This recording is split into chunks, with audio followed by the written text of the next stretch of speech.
नमस्कार, मैं गणेश कुमार। बिहार चुनाव के नतीजे आप सबके सामने आ चुका है और इस बार एनडीए की सरकार बिहार में बन चुका है, महागठबंधन हार चुका है। इतिहास में पहली बार ऐसा हो रहा है कि मान ले आरजेडी, कांग्रेस और वीआईपी, आईपी गुप्ता की पार्टी सभी लोग मिल करके लड़ा, फिर भी इतने कम सीटों पे महागठबंधन सिमट करके रह गया है।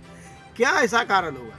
ये गलत समीकरण बनाए हुए तेजस्वी यादव की वजह से इस बार के चुनाव में नतीजे ये आए हैं और तेजस्वी यादव की इस बात को मानना पड़ेगा। क्यों नहीं मानेंगे आप? मानना इसलिए पड़ेगा क्योंकि आपने ये गलती किया।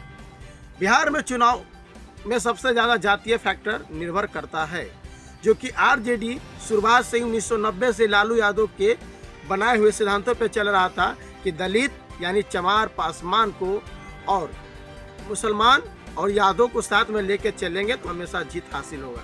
पिछला चुनाव में लेकर के चले तो इसलिए आपने अच्छा सीट कवर किया था। इस बार के चुनाव ने इसको आपने गलत किया। सबसे पहला कारण ये रहा कि आपने चमारों को ठुकराया, मुसलमानों को ठुकराया और यादव को पूरी तरह से आपने नहीं साध पाया, इसलिए आरजेडी से लोगों ने दूरी बनाया और आप हार गए। कैसे आपने चमारों को ठुकराया? आजाद समाज पार्टी के जो राष्ट्रीय अध्यक्ष चंद्रशेखर आजाद रावण, उसको आपने साथ में नहीं लिया। AIM के राष्ट्रीय अध्यक्ष हैं ओवैसी साहब, जिसको आपने साथ में नहीं लिया। तो इससे चमार समुदाय में नाराजगी था कि आरजेडी हमें सिर्फ वोट लेता है और मुसलमान समाज में भी नाराजगी था कि वोट लेता है, हमारे नेता को साथ में नहीं लेता है। क्या मांग किया था? चंद्रशेखर ने कहा कुछ सीटें दे दो। ओवैसी साहब ने सिर्फ आपसे 6 सीटें मांगा था, इसलिए कि विधायक हमारे जीतते हैं। पिछला बार 2020 में जीते थे और आरजेडी में चले गए थे, इसलिए 6 सीटें मांगा था। लेकिन आपने ना ओवैसी को सीट दिया ना चंद्रशेखर को सीट दिया, तो मुसलमान ने ओवैसी को वोट मार दिया, दूसरे दल को वोट मार दिया, आपको वोट नहीं दिया। सारा मुसलमान वोटर छितर भितर हो गया और चमार वोटर ने बीएसपी और एसपी को वोट दे दिया और चमार वोटर ने भी इधर उधर बट गया। आरजेडी का चमारों ने वोट नहीं किया, कुछ बीजेपी में दे दिया। और अब बात यादव का, तो यादव तो अधिकतर से ज़्यादा मतलब बीजेपी में चले गए और कुछ यादव बचे हुए थे तो तेजू भैया के पार्टी में चले गए और आरजेडी में कुछ बचे कुछ से लोग हैं। यहाँ पे भी यादव का पूरी तरह से वोट बिखरा। तो ना आपको यादव वोट किया, ना चमार वोट किया, ना मुसलमान वोट किया, तो आप कहाँ से? जाति समीकरण आपने गलत बनाया। क्यों गलत बनाया? क्योंकि आपने इस चुनाव में सन ऑफ मल्ला मुकेश सहनी का साथ लेकर के बहुत बड़ा गलत काम किया। आप सोचे क्या कि बिहार में यादव के बाद सबसे ज्यादा जनसंख्या मल्ला, भींद, केवल, निषाद का है, लेकिन बिहार में सबसे ज्यादा जनसंख्या अगर आपको बता दे तो दलित और मुसलमान क्या है। आप क्यों भूल गए? और आपका एक तो मुकेश सहनी कहते थे हमको उप मुख्यमंत्री बनना, चुनाव से पहले कांग्रेस आपने जबरन लिखवाया। आपको पता नहीं चला था कि कांग्रेस बड़ी पार्टी है। कांग्रेस से कोई पप्पू यादव को मुख्यमंत्री, उप मुख्यमंत्री का चेहरा बनाते आप, बहुत बढ़िया होता। आप दलित के कोई बंदा जो सुचंदर राम था उसको आपने उठाने का काम करते, तो आपने मुकेश सहनी को उप मुख्यमंत्री बनाया और आपको मुख्यमंत्री बनने का सपना था। और ये दोनों की जोड़ी आपको ले डूबा, ना वो उप मुख्यमंत्री बना ना आप मुख्यमंत्री बने। ये समीकरण संजय यादव का था पूरी तरह से फेल।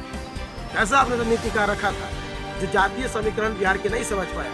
आप बिहार में पॉलिटिक्स है, राजनीतिक, पूरा आपका परिवार राजनीति से भरा हुआ है। माता जी आपके मुख्यमंत्री, पिताजी आपका मुख्यमंत्री, फिर भी आप जातीय समीकरण नहीं समझ पाए। एनडीए में किसी भी प्रकार की कोई गलती फहमी नहीं था, सबने बराबर सीटों का बंटवारा किया। बीजेपी 101, जदयू 101, चिराग पासवान को 29 सीटें मिला, जो चिराग पासवान नाराज चल रहे थे, सबने मिल करके लड़ा। सभी जातियों को थोड़ा थोड़ा सीट देने का काम किया, इसके कारण बीजेपी सत्ता में आ गया। आपने ये चीज़ गलत किया।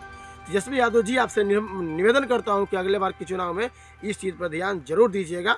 आज के जो यादव ये कहते चल रहे हैं कि लालू यादव ने दलितों को बोलने का अधिकार दिया, बैठने का अधिकार दिया और उन्होंने वोट नहीं दिया तो आरजेडी हार गए हैं, इसी को लेकर के ये वीडियो हमने बनाया है। इसको ध्यान में रखिएगा, क्योंकि ये दलितों की वजह से नहीं, आपके नेता तेजस्वी यादव की वजह से हुआ है। आपको आरजेडी हारा है। दूसरा सबसे बड़ी कारण जो है आरजेडी का हारने का, वो है भोजपुरी और मगही गाने। जब गाने आपका बन रहा था आरजेडी के माल ही आ रहे, भैया के आवे जो सत्ता में कट्टा से उठा ले बुखारा फेरे, तो इस सब गाने पर आपने बैन क्यों नहीं किया? इन सिग्नलों के रलाई पेलाई क्यों नहीं किया? और ओम प्रकाश अकेला जो हर बार लाठी चलतो, ये सब क्या था? एक तो आपको रात से पहले से आपका नाम बदनाम था, इसको छवि को आप सुधार रहे थे। हम मानते हैं तेजस्वी यादव जी एक अच्छे लीडर है और बिहार के विकास के लिए वो सोचते हैं, लेकिन ये छपरी सिंगर की वजह से आपका वोट बर्बाद हुआ है। ये दो सबसे बड़ी कारण है, इस पर भी आप सुधार करिए। तीसरा, तेजू भैया जो जनता दल ने पार्टी बना लिया, तो पूरे यादव वोटर जहाँ जहाँ आपका यादव कैंडिडेट था या कोई भी कैंडिडेट था, आपका वोट काटने का काम किए थे तेजू भैया ने। क्योंकि 2020 के जब चुनाव हुआ था, जब चिराग पासवान ने अकेले सभी सीटों पे चुनाव लड़ा था, तो उनके लड़ने से नीतीश कुमार की पार्टी पूरी तरह से फ्लॉप साबित हुआ था और सिर्फ 43 सीटें ही आया था। तो इस बार वही हुआ। उस वक्त जेडीयू को चिराग पासवान एलजेपीआर कमजोर कर रहा था और इस बार के चुनाव में आरजेडी को जेजेडी कमजोर किया।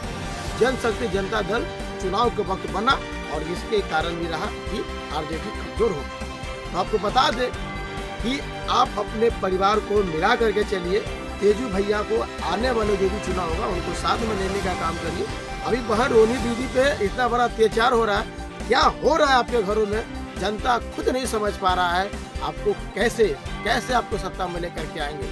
तो उस पूरे परिवार के कलह को आप सुलझाइए और मिल करके चुनाव लड़िए। 2030 में अच्छा परिणाम होगा।